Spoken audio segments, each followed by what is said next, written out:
WVUA-FM, Tuscaloosa.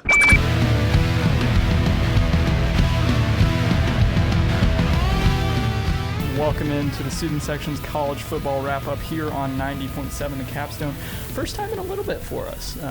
Today's January 22nd. We're live here from the University of Alabama. I'm Nicholas Pursley, joined tonight, as always, by Joe Schatz. How are we doing? Pretty good. Happy to be back from break. Happy to be talking some college football, even though it's off season. Still a lot to talk about, I'm sure. So just happy to be here. And as always, Adam Hambright. Yeah, pretty much feeling the same. I mean, look, the season's over, but we know college football around here. It's 24/7, 365. You got coaching moves, you got recruiting. It's still a lot of exciting things happening over here. Yeah, we got a ton to talk about. I mean, we didn't have a show for the entirety of the playoff season. When was the last show? It was before the SEC championship. Yeah, it was. Yeah. So a lot has happened in college football. But first we're going to take a look back. We're going to look back at the college football playoff, and we're going to kind of talk about, what it meant, how we feel about the teams. So the first thing I'll ask is probably the biggest question. Did the committee get it right? Were the 4 correct teams in the playoffs? Yeah, I'll start off. I think so. I mean, listen, I think Alabama is a better team than TCU. I mean, Alabama was right outside that top 4, but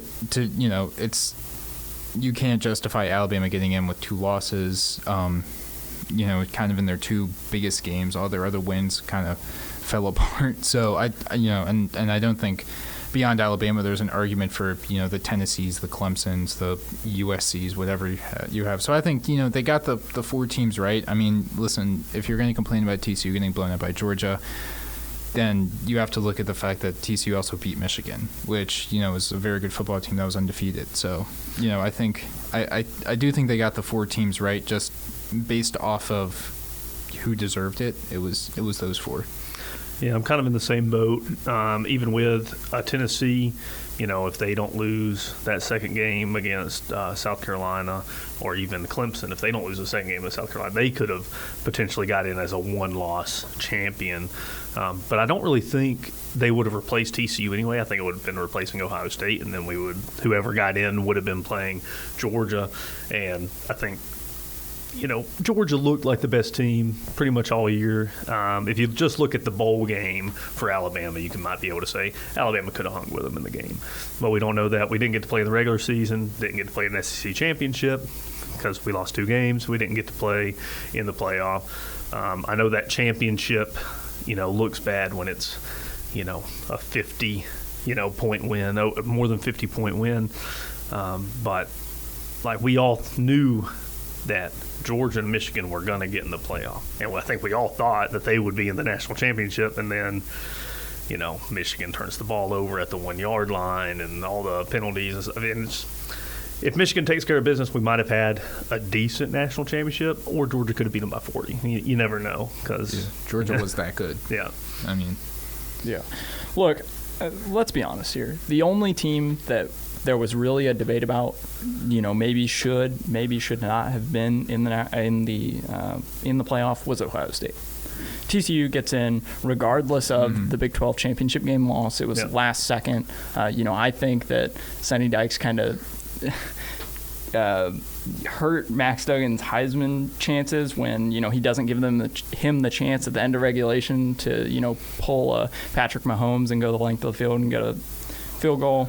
Regardless, the only team that there was really a debate about was Ohio State. Yep. And they gave us a fantastic semifinal game against Georgia. Yep. I think the one thing that you can't argue against is how good the semifinals were. Yes. And granted, it took Michigan playing a terrible football game, making some critical mistakes. And it took Georgia, after that game, I'm blanking on Georgia coach. Kirby Smart. Yes, Kirby. Kirby was so angry after that game. It didn't seem like he was happy at all because he was very frustrated by how they played in that game. He thought that they, obviously should have blown out Ohio State. because Ohio State had just gotten blown out at home against Michigan. Yeah, they lost by 23. Mm-hmm. And, you know, that's kind of the argument that I would kind of saw more like, I mean, a bunch of people were saying, TCU should have been in, but, Ohio State loses by 23 at home. If Alabama were to get in, that's the only argument, even though it was 2 losses, it was close games and not 23 in Bryant-Denny, But I still think the 4 most deserving teams got in. And I did see, I can't remember who exactly said this, but after that national championship game, they were talking about the 12-team playoff when we go to that format, that you'll have the teams like TCU.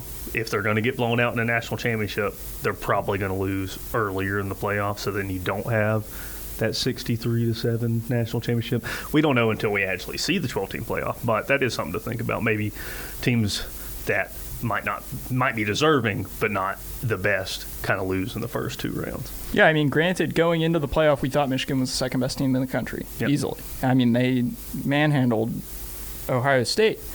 And to lose to TCU like that, you would have never thought that the national championship would have went the way that it did. Maybe Georgia was just that much better than everybody else. That's also a possibility. You started talking about the 12-team playoff. I think one of the biggest complaints about the 12-team playoff is that, in the past, the semifinal games have been horrible. Like, big blowouts. It only really seemed like 2 teams really could even compete for the national championship. But this year, I mean, it's hard to look at those semifinal games and say that they weren't, like, they were fantastic. Both of those games were really good. I mean, after the first game finished, I was like, we still got a whole nother football game to go. This is incredible. It was great television. I think it was, just the entertainment aspect of it, of the ESPN. I don't know if you guys were watching this view, but there was the ESPN multicast of the ball drop with the guy kicking the field goal for Ohio State. And, like, if you just wanted a pure entertainment, like, ratings boost, like, you got the ball dropping to ring in the new year, and this dude's lining up to kick a field goal to potentially win the game, and he misses it, and everybody in New York, like, screams Happy New Year. Kind of rough timing for the kicker, but it's great for all the Georgia fans. Yeah, Georgia was probably like, heck, undefeated in 2023. But yeah, I think just from an entertainment, and it was kind of almost, I would say it was almost needed, because I think a lot of people were getting pretty sick of watching some of these playoff games where, I mean, it was just, if you look at last year, it was Alabama beating up on Cincinnati and Georgia embarrassing Michigan. And this year you got, you had a game-winning field goal go wide in the Ohio State-Georgia game, and Michigan TCU came down to, kind of the final drive. So I think it was a great playoffs, and I think it kind of showed that we did get a lot of 4 teams here correct, because they were so evenly matched, and there was no question going into the national championship about whether these teams should be there. Even the team, Michigan, Ohio State, who lost, showed that they were some of the best teams in the country. So, and it might have just been this year, with pretty much the whole season nobody really knowing who was the best team. I mean, we kind of Georgia, undefeated. Everybody, kind of assumes. But, they had, a couple of games against Kent State and Missouri where they almost lost. At the end, they look like the Georgia we kind of expected all year. But if we had that 12-team playoff this year, like, with the question marks still past Georgia, obviously. Like, Michigan lost to TCU. TCU gets blown out by Georgia. Ohio State had gotten blown out by Michigan. If we have the 12-team playoff, you saw how the semifinal games were. Would it have been, more blowouts with the 12 teams, or would those other games been just as competitive as the semifinals with how close all the teams kind of were to each other this year? Yeah, I mean, I think Georgia was probably a step better than everybody else, save for Alabama playing their absolute best. Yeah, I think. If you have the Alabama from the Kansas State game, they probably hang with Georgia. Right. Yeah, maybe not the Alabama that we saw the rest of the year, but yeah, that one. Yeah, I mean, for sure. I think that this year particularly, I think this would have been a great year for a 12-team playoff. I think a lot of the games would have been really close, and I think that you probably don't end up with what happened in the national championship game. You probably don't have somebody getting blown out. But, speaking of a blowout, TCU obviously doesn't have the result that they're looking for in the national championship game. But let's kind of talk about, what does making a national championship do for this TCU football program that you could argue is the top program in the Big 12 now, regardless of the fact that they lost to Kansas State? Yeah, I mean, I think it goes by well, especially when you look at the program, where it is and where it's going to be, especially down the line when they do expand to 12 teams and you do get maybe a better shot to get in, or you get an automatic shot if you're the Big 12 champ to get in. And, I mean, if you look at it, like TCU had like a couple good years, but this year they were crazy. And then if you pair that with, okay, they got a good head coach in Sonny Dykes, they have a good recruiting base, just being in Texas in general. I mean, you can, like an average Texas high school player kind of beats up on a lot of other states' best players. So, I mean, I think for them to get to that stage, even though they did get embarrassed, it shows that it can be done, and it shows that, even if, maybe if you take that TCU team and continue to develop and get recruits in the door that can make those plays that Georgia was able to make, that Ohio State, Alabama's been able to make, then you could potentially see a team like TCU get to that final destination and win it every so often. So I think for them it was obviously the place was crazy, but just for them from a program perspective, I don't think it can be understated just how big of a deal getting to that game was for players, current players, and recruits and coaches and people that probably didn't think a team like TCU could ever get in. I mean, we probably had a couple of times on our show here during the regular season about looking at TCU's schedule and saying, okay, this is where they might lose, this is where they might lose, just kind of imagining them losing, and they never did until that final game. So I think for them it was a huge step in that right direction. Yeah, so in one of our first shows, it might have even been our first show, we had talked about what the 12-team playoff could do, and we were talking about how it could bring exposure to these other programs that don't really get seen as much, mostly talking about, the group of five. I know TCU used to be in the group of five, now they're in the Big 12. But you can see it now with them, getting to the playoff for the first time, national championship for the first time. They were able to sign their first top 20 recruiting class in program history. So you have that. Then all of a sudden you have the transfers coming in, once they're actually in the playoff and they win that semifinal game, transfer portal's open. They got people that weren't, playing too much at Alabama, but, you had Trey Sanders who had, he hadn't been playing because of his injury a few years ago where he almost had to have his leg amputated. But, he transfers over. Backup offensive lineman, Brockermeyer, he transfers over. Then JoJo Earl, who had actually played, sparingly because he was injured, most of the season. He transfers over. So now you have your first top 20 recruiting class. Now you have people transferring to your school who would usually probably transfer somewhere else. And then you were kind of talking about the recruiting base in Texas. So they didn't have a single 5-star, but they're still a top 20 class. But if you look at the people that committed to them, Garland, Texas, Mesquite, Texas, Amarillo, Texas, Freeport, Texas. It's all Texas guys. So now, instead of those guys going out of the state or even staying in state but going to Texas, now they're going to TCU. Yeah, for sure. I mean, look, I think we had Sonny Dykes did a fantastic job. Yeah, first year head coach, 12-0 in the regular season. You take your team to the national championship game. Yeah.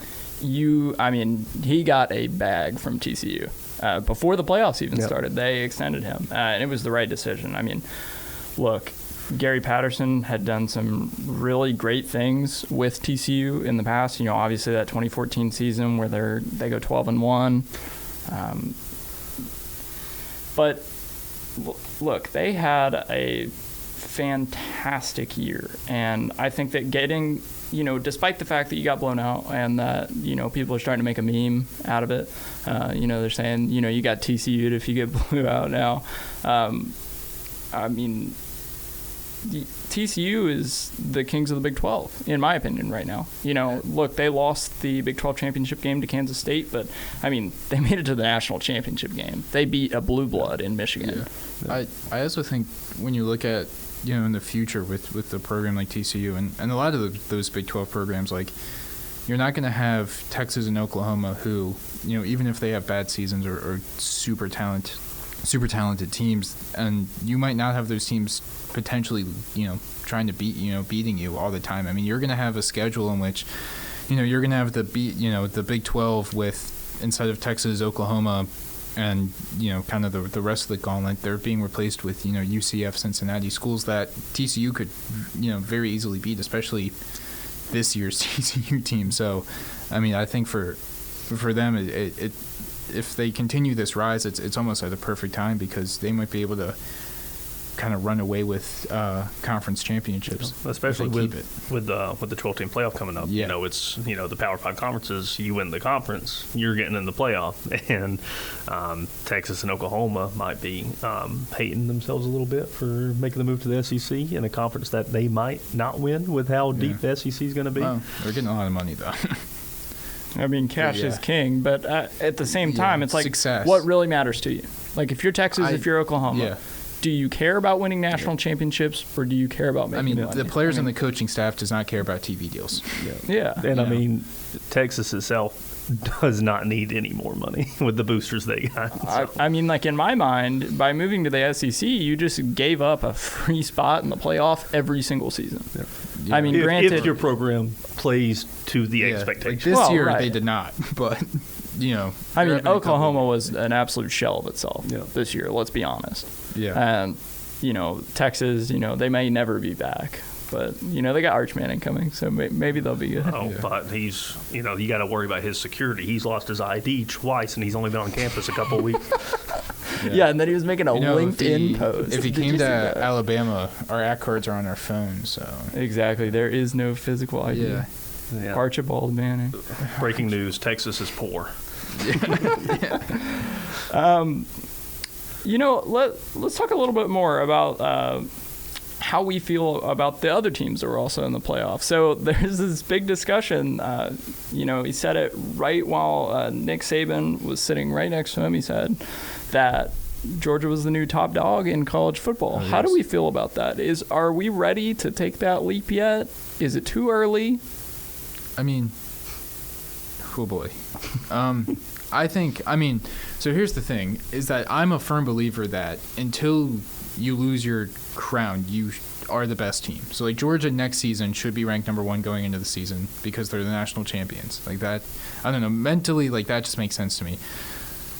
But if you're going to count, like, 2 years of a national championship, and it was back-to-back, which is incredibly difficult, but if you're going to count 2 years versus 2 decades, pretty much, of Alabama at this point. I mean, it's 2008.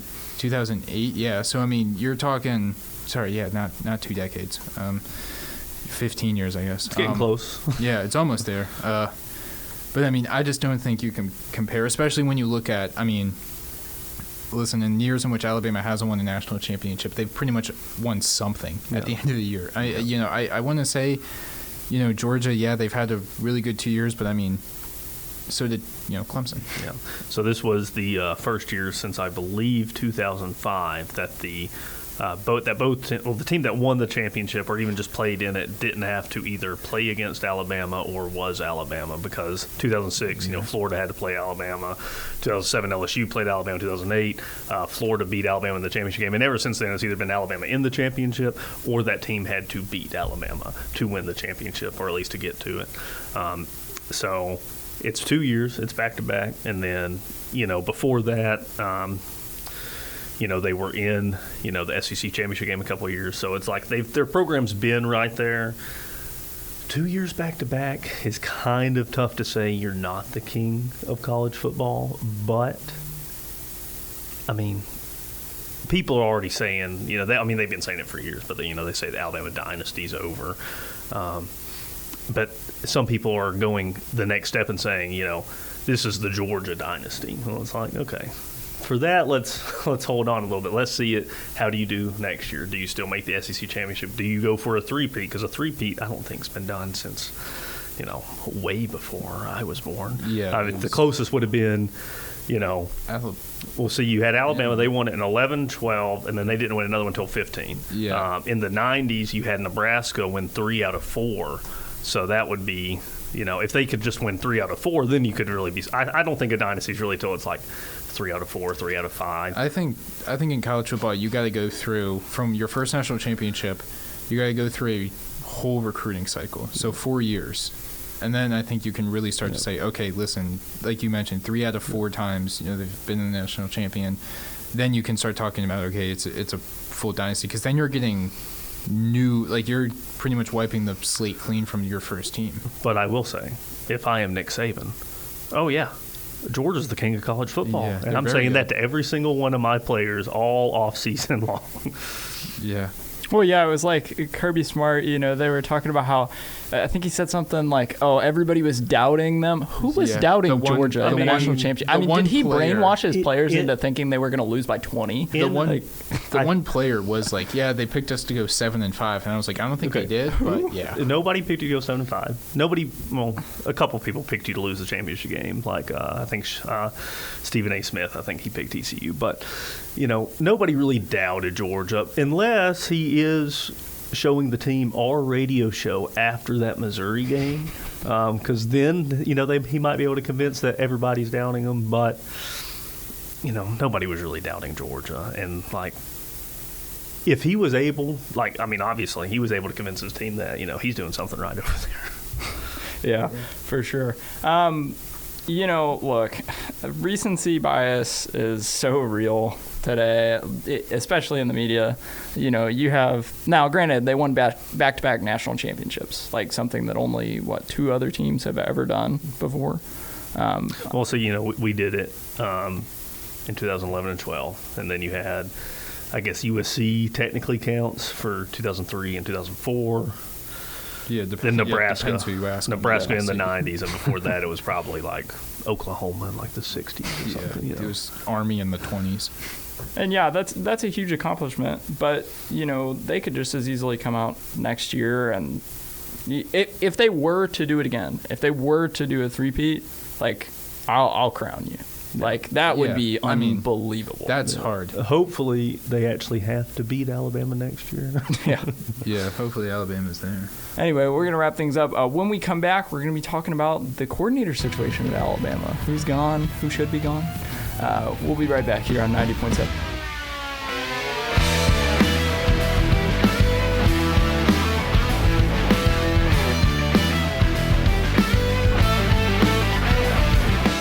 WVUA-FM, Tuscaloosa.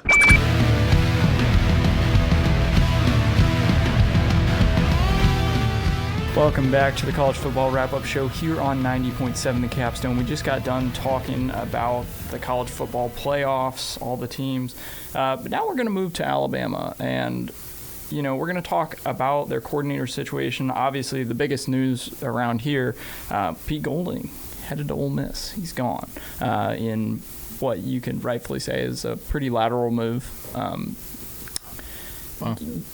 Yeah, I you guess. would imagine lateral in the actual sense of that ball had to go behind the guy pitching it.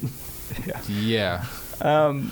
So how do we feel about Pete Golding going to Ole Miss? Was this the right move by Nick Saban to let Pete Golding go? Because let's be honest, it was one of those situations where it's like, you move on. I don't want to have to get rid of you. It's like, okay, go take this job so you don't have to. Yeah, it was like a soft firing, where it's not on his resume, and he goes to Ole Miss, where Lane Kiffin's the coach, and they were, there for a couple of years, while Lane was still, as offense coordinator. So it's a good move for Pete Golding to make. It's a good move for Nick Saban to make, because now he can hire a new coach, and Pete Golding's either going to show you that he was better than what our defense was playing and shut us down, or Nick Saban's got a game where he knows that defensive coordinator and is going to be able to run up the score on him. So I think it was a good move all around. Yeah, I think it was a good move just simply because if you broke it down and looked at, especially like this season, where you had guys like Will Anderson, Dallas Turner, Kool-Aid McKinstry was coming back as your number one. You had Brian Branch. you had really talented players, and it was supposed to be one of the best defenses that Alabama's had, and it surely might be one of the more talented ones they've had, just based off of the combination of 5 stars and stats even the year prior. But you just didn't see that much improvement. In fact, especially in that Tennessee game, and there have been a couple other times where you saw maybe almost a regression, and at times. Now the Kansas State game, they played really good. You had those glimpses. You had Kansas State. You had almost shutting out Mississippi State. Yeah. The second half against Ole Miss shutting them down. That was good, but that Tennessee overall game, the Tennessee game was bad. And if you pair it with kind of his last year's team and kind of what that defense was, and I just didn't see anything really that it's any growth. And at Alabama especially, I mean, you can't hire coaches who you think are going to get better in 5 years. Like, Alabama's expectation is you got to be in the national championship every year. You got to win it every year. And if you're not seeing growth over a couple seasons, I think it was kind of a shame Pete Golding had to go, because he seemed kind of nice and he was a very good recruiter. But just as a defensive coordinator, I was not fond of him. Yeah, I mean, it's really tough when you have one of the most skilled defensive rosters in the whole game. You've got all the weapons, and your defense gets worse from last year to this season. And I mean, literally, you want to have a list of reasons why Pete Golding got fired. It's the Tennessee game. Yeah. You score 49 points and you cannot beat Tennessee. Yeah. Simple. And if you look, especially when you looked at the other teams that Alabama was supposed to be competing against, like when Georgia played Tennessee didn't have a prayer. Like that, Georgia looked like they were the better, more physical, more talented team. Alabama looked like they were just, a middle SEC defense with a pretty good offense, that was able to compensate for it. So, I wasn't maybe as, again, I wasn't, super against Pete Golding as maybe some other people, but when you sit down and really look at the numbers, it was kind of apparent he either had to go or somebody else had to take it. And you look at it where, Nick Saban has said over the last, few years. I mean, if you go back to, his early years here, we had the best defense every year. And, he said over the last couple of seasons, you can't have that kind of defense anymore. And no, it's not exactly the same, but Georgia's showing you can still have a dominant defense. Mm-hmm. And yes, they gave up a lot of points to Ohio State. That was the only game all year they actually gave up points. All the other ones, they were shutting everybody down. Even the games we're talking about where Kent State and Missouri, it wasn't like their defense was giving up a lot of points. It was their offense couldn't score, Yeah. So I think that kind of refocused Nick Saban a little bit, hopefully, to where he's like, oh, I need to get a defense like Georgia's got right now. We can still play defense in this day of college football. Yeah, that would be welcome. Other news, Bill O'Brien interviewing with the Patriots. He's apparently their leading candidate to go become their offensive coordinator. Kind of twofold here. Is there any chance that he comes back? And do we want him back? I don't want him back. No. I think there's a chance he could be back. And, I hope I'm wrong, but,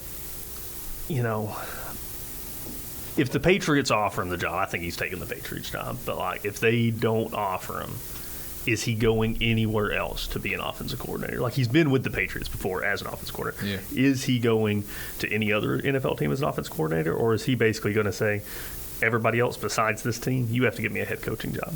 And now some colleges might offer him a head coaching job, but is it going to be, a high enough level that he's going to want? Because, he'd be the head coach of Penn State.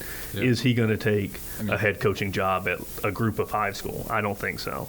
So I think it's either he goes to the Patriots to be offense coordinator and NFL offers him a head coaching job, or he's back at Alabama as offense coordinator, which I don't really want, but I'm not the one making decisions. Yeah, no, I'm kind of on the same boat. I don't necessarily want him back, but I have a feeling that it's going to turn into one of these situations where, and obviously we don't know. We're students chilling in a radio booth, but it might turn into one of these situations where, Nick Saban's telling Bill O'Brien, hey, if this team calls or if somebody calls you asking for a job, maybe take it because, he's either taking a job or he might get fired at Alabama. I don't know, obviously, but I have a feeling Bill O'Brien wants to go back into the NFL any way he could. So I think being an offensive coordinator for the Patriots, not a bad gig at all. You pretty much get to run a more the offense that he was trying to run at Alabama that was kind of getting bailed out by Bryce Young a lot, he can actually run in the NFL, and it wouldn't, you don't necessarily need a generational guy. He has experience. I think everything is in line for him to go back to the NFL, and wouldn't be too opposed to that. So. Yeah, real quickly, just to interrupt. Speaking of the NFL, it would appear that Brett Maher has made a field goal in the Cowboys game. It was a 25-yarder, but I cannot believe that they actually put him out on the field to kick a field goal. Barely Brett Maher. I saw a meme. Well, not really a meme. Somebody tweeted it out. It'll probably become a meme, but it was basically saying that next year the Cowboys need to tank for Will Reichard. Yeah, for Will Reichard. I will not. The old first-round kicker. Watching him miss 4 extra points in a row was truly one of the most sickos things I've ever seen happen. I would imagine with my own eyes. Well, I mean, Nick, you're a Cowboys fan, but I mean, I couldn't when that game got to where Tampa Bay was clearly not going to win this game. I mean, at that point, I would have guessed you would have made one. No pressure. It's what was it, 30-something to 7? Just you can make one, I don't know. Well, I mean, you just keep marching him out there because surely he can't miss them all, right? He did. That's what's crazy. You're thinking, come on. Mike McCarthy's there's no shot he misses his 3rd extra point in a row. There's no way he misses 4, right? No kicker had ever missed 4 extra points in a game, and then he missed 4 in a row. Clearly, these people have not watched Alabama football for the last, 20 years. Up until Will Reichard got there, that was like us. You never know what you were going to make. And it was some dude you never heard of kicking the ball, too. Yeah. I remember that. God, that guy in the Georgia game, Papa, whatever his name was. God. Papa Nasty. That's what everybody's been calling. Yeah, I just, oh man. But Cowboys are always going to do cowboy things. So, back on Bill O'Brien, I guess. I think he would be a good fit for the Patriots. Honestly, I don't know how the Patriots can sit here and watch what he's done at Alabama the last 2 years with the weapons that he had. I mean, granted, they probably win that national championship game last year if, injuries to the receivers don't happen late in the game. Yeah. Yeah, I mean, last year he had an excuse. This year, I don't know. I know this isn't exactly about Bill O'Brien right now, but what kind of voodoo magic is the Georgia defense doing? John Mechie in the SEC championship game goes down ACL. Jameson Williams, national championship game, first quarter, down, ACL. Marvin Harrison Jr. lighting him up, I think it was 3rd quarter, goes out after taking that shot to the head. It's every time these receivers are lighting you up, it's some freak injury happens to them. Yeah. Do they know something we don't? Do they have the magic? They got something. The curse? I guess the curse would be let's not forget, I believe the semifinal game was in Atlanta, so. They got... home. They have Scott Cochran. That's who they have. And, he spent too many years at Alabama with players that kept getting hurt, so he knew exactly how to hit these other players to get them hurt with that defense. Yeah. Yeah, I mean... I don't know. Georgia's certainly getting pretty lucky. They're in back-to-back years. But, apparently they're the new kings of college football. Yeah. So, do we have any preferences for who we want to see at Alabama? Any names that we're, fired up about? There is a lot of talk about Jeremy Pruitt. I like Jeremy Pruitt. I think he was a very good coordinator. Obviously, things didn't work out as a head coach. I think he would do good. I just don't think, with how everybody's I thought I was on his own. I'm like, oh, Jeremy Pruitt's going to come back. Then once everybody started saying it, now I'm like, okay, he's not coming back. It's going to be somebody that we've never heard before. Just like Pete Golding. Pete Golding was at, where was he at? He was at... Was he at Texas San Antonio? Yeah, it was one of the... Yeah, UTSA. Yeah. So, UTSA or UTEP, I forgot. So, yeah, it's going to be somebody that we probably never heard before. But I have seen, There's one of the coordinators at Georgia. He's an Alabama alum, and he was on the coaching staff. I wouldn't mind him coming in. I believe he just had one of his players, one of his personal players transfer here. So yeah, he was the linebackers coach too, and he just transferred. He said that he wished him well, and I'm like, why don't you come? Keep coaching him up. But I really don't know. And then offensive wise, I don't really know. I think we got to wait for the next big scandal. I had almost get that coach. I had almost talked myself into it being Cliff Kingsbury. See, when Nick Saban is in L.A. the day that he gets fired, and he's obviously in Arizona, I'm like, he's just going to stop in Arizona, pick him up on the plane, bring him back.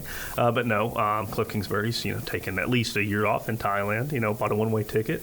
Okay, but you can't tell me that if Nick Saban's calling, that he's not picking up the phone. I mean, he'll probably. I think after a couple weeks in Thailand, kind of a small country, maybe he's seen it all. I've heard some. I know some people that went to Thailand. He's going to be living like a king over there with the money he's got. Oh, I would. Yeah. So anyway, back on the coordinator talk. So how would we feel about Jeremy Pruitt if he was to get hired? Are we comfortable with that? It's a little bit of a controversial hire, but there's plenty of controversial hires going on in college football. Just ask Auburn. If you're talking about controversial hires, you can hire somebody who has the certain controversy as certain head coaches in the state, with covering up certain allegations from the football team and whatnot. But Jeremy Pruitt, it's mostly. The only concerns you have is, he was giving players money with, in a Chick-fil-A bag. Yeah, Chick-fil-A, McDonald's, whatever bag it was. Facts straight, McDonald's. But now, that's just an NIL collective. Yeah. that's almost that's legal. On billboards driving to the stadium. Obviously, he's not going to... You're not going to hire him and be like, hey, give him some money. But, now he could literally be like, hey... we got some good defensive guys. Can the boosters please give us some money? Yeah. But I don't have a problem with it. If Jeremy Pruitt comes back, I still love the hire. I like him as a defensive coordinator. I think it would be a good fit. I don't mind much about the controversy because if you look at the past guys that Alabama's hired, Steve Sarkisian had so many personal problems that Alabama hired him when he was pretty much at the lowest point. He kind of built him back up. Now he's head coach at Texas doing, Texas stuff. Okay. Even guys like Mike Loxley, who was quarterback's coach, and he didn't have the controversy, but he was a terrible head coach at, I think, New Mexico or New Mexico State, winning like 1 or 2 games a season. Alabama took him in. Yeah. Now he's at Maryland winning a couple more games. And then, hardly anybody would touch Lane Kiffin before, and we hired him as the coach. But one name, I believe he just got fired yesterday. It might have been the day before. But Byron Leftwich, he was offense coordinator at Tampa Bay. And, I don't think he would come back to I don't think he would come to college to coach. I think he wants to solely be in the NFL.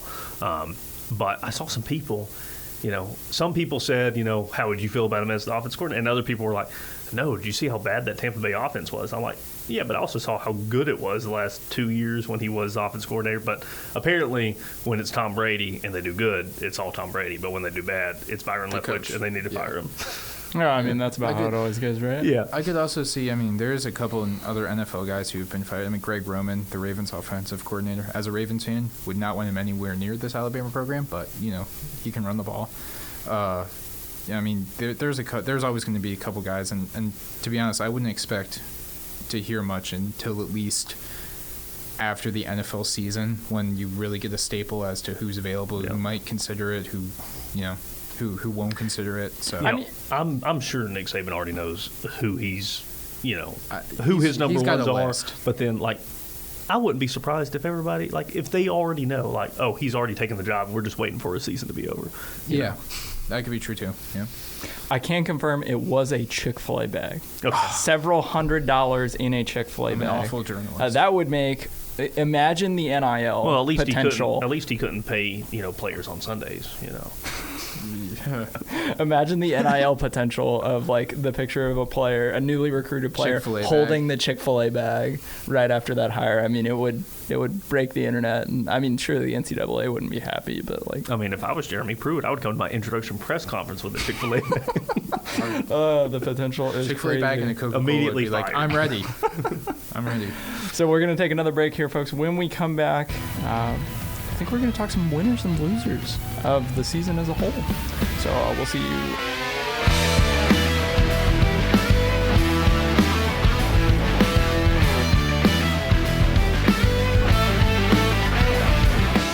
WVUA-FM, Tuscaloosa.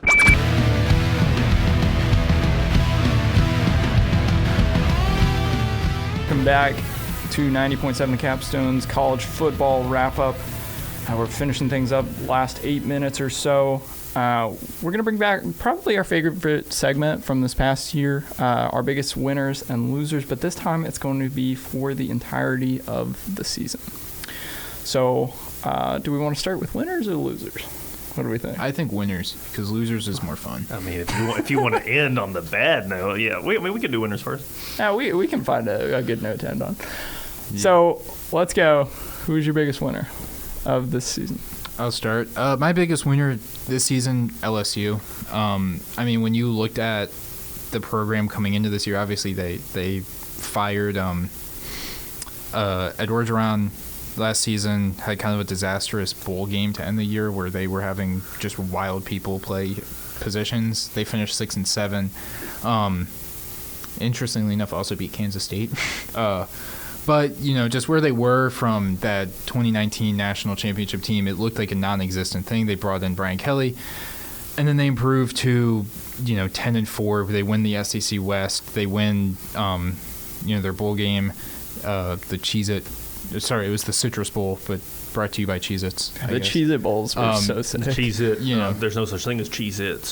Sorry. Oh, right, sorry. The Cheez-It Cheez-It Bowl. crackers. But, they win the West. They beat Alabama. And probably one of the more memorable games of college football, going for 2 there. Get to the SEC championship game, then kind of get blown out, but still a very positive season. I think Brian Kelly has favored himself with the Louisiana crowd after his family discussion, or his wild accent went wrong. So I'll go LSU. Yeah, so first I will give a shout out to a close second, I think, for everybody here with Tulane. Tulane had a very good season. They made it to the Cotton Bowl, I believe it was, against USC, and they beat USC in that game. Great season for them, but my winner is actually going to be, and it pains me to say this, Tennessee. Last year, 2021, they go 7-6. This year, 11-2. They beat Alabama for the first time in 16 years. If they don't lose to South Carolina, they're probably in the playoff. And if Hendon Hooker doesn't get hurt in that game, he's probably a Heisman finalist. So I just think, a team that not really people counted going into the season as a team that could challenge for the SEC, coming off the 7-6, year the year before. Josh Heupel's second year as the head coach, and they go 11-2 and beat Clemson in the Orange Bowl. I got them as my biggest winner this year. So my biggest winner this year is going to be the Pac-12 as a whole, and I think it's hard to argue against them being the biggest winner. A plethora of ranked teams. USC finishes 12th, Utah finishes 10th, Washington finishes 8th, Oregon 15th, Oregon State 17th, UCLA 21st. And then, the worst team in your conference, Colorado, just picked up Deion Sanders. Yeah. And they just stole the number 1 cornerback this year in the class. See, for that whole thing with Deion going to Colorado was going to be my biggest loser. But since they picked up Deion and the huge transfer class, and, they even got one of our assistant coaches to go over there and be the defense coordinator, that's why I couldn't put them as my biggest loser in the next segment. But that is crazy. But I think you could have everybody in the Pac-12 good next year. Right. Yeah. Here's the thing. Pac-12 is going to be must-watch football next year. Like, people are coming back. Caleb Williams coming back. Cam Rising's going back to Utah. Cam Ward, Michael Penix Jr., Bo Nix is coming Nix. back. Oh my Heisman, God, Bo Heisman Nix. year. Heisman Bo year. Nix hooking up with Trayshawn Holden over at Oregon. That's going to be fun. I can't wait for that. DJ transferring to Oregon State. Yeah. Obviously, A Shedeur team that Sanders. nobody realizes that they almost had a 10-win season this year. Yeah. Shedeur Sanders, following his father to Colorado. Drew Pine going to Arizona State. I mean, like, It's going to be fun. Okay, yeah. Drew Dante Pine. Moore coming to UCLA and coming 5-star. I mean, Pac-12 football is going to be really And good you know next what? year. UCLA will still have like 2,000 people. But this might be the most entertaining Pac-12 football like since the mid 2000s USC. Yeah. Like, not saying that any of those teams are going to be that good, but just like top to bottom every week, like just the talent that's going to be on the field, it's going to be fun to watch. Yeah, especially since, I mean, they would be one of the conferences that would get a guaranteed spot in the playoff for your winner, correct? Once we get Yeah. the 12 team. Still got one more year of the 4 team, but once they get the 12 team in 2 years, like a lot of those people, I mean, some of the big names we just said might be gone, but, if they do as well as we think they're going to do, that's going to be a big boost to recruiting. Yeah, Pac-12's moving up. So now we'll go to the biggest losers. Joe? Yeah, I'll start off. Mine's the Miami Hurricanes, and I'll start off why they're my biggest loser with a little flashback. The preseason AP Top 25 poll comes out. Miami is ranked 16th. Now, I don't put much into the preseason poll because Miami was ranked 14th the season prior and fell apart, but they were ranked 16th in the preseason poll and finished 5-7, including losses to Texas A&M, which is now a bad loss, Middle Tennessee State, Duke. They get trounced by Florida State, trounced by Clemson, and trounced by Pitt, all within a 4-week period. They finished their season on a 1-3 record. They barely even beat they took Virginia to 4 overtimes, I guess Virginia took them to 4 overtimes. They had some people were thinking that Tyler Van Dyke, their quarterback, might have been a sneaky Heisman guy.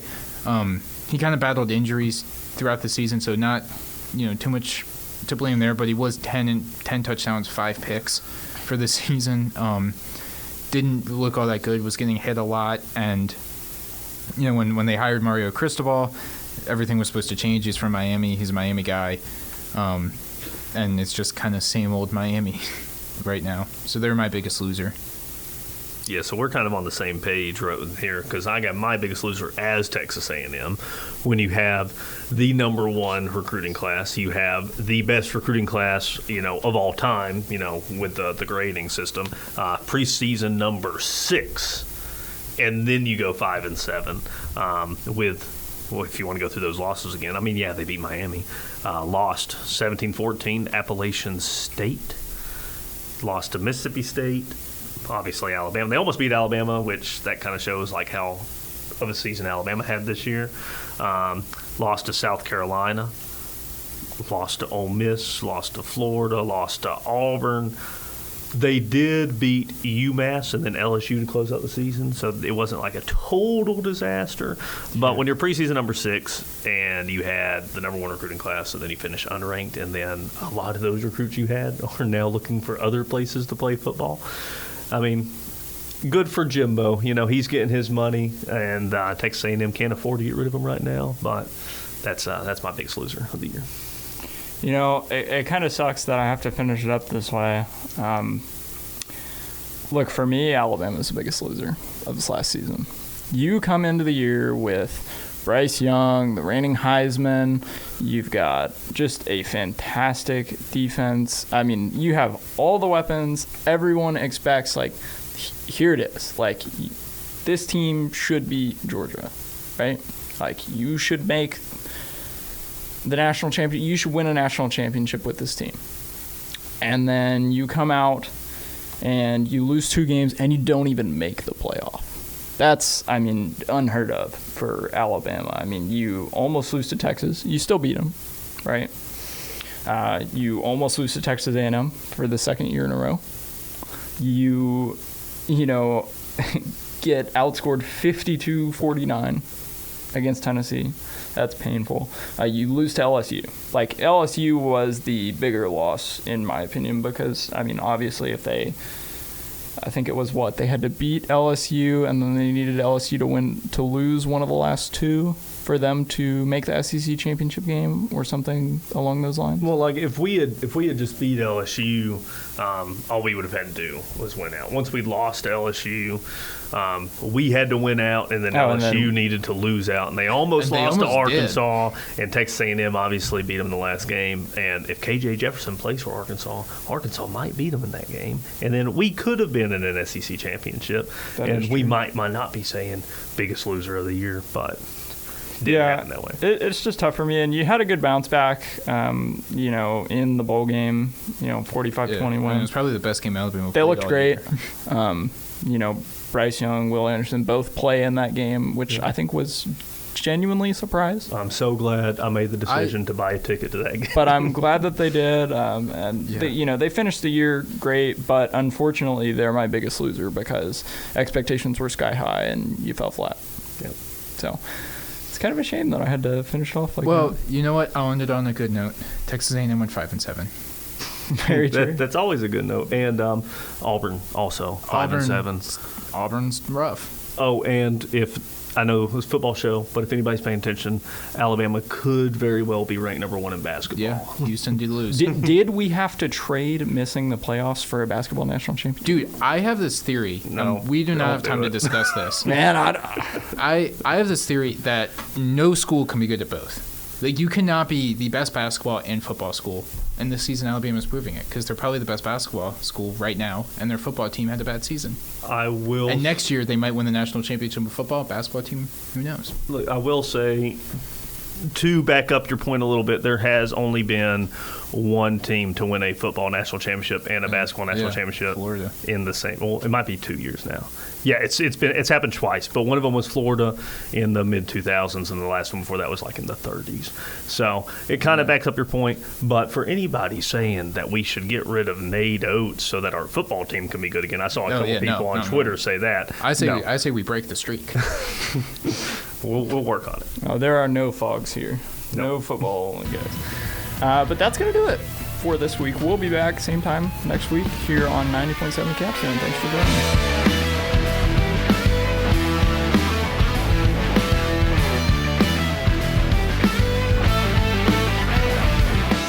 WVUA-FM, Tuscaloosa.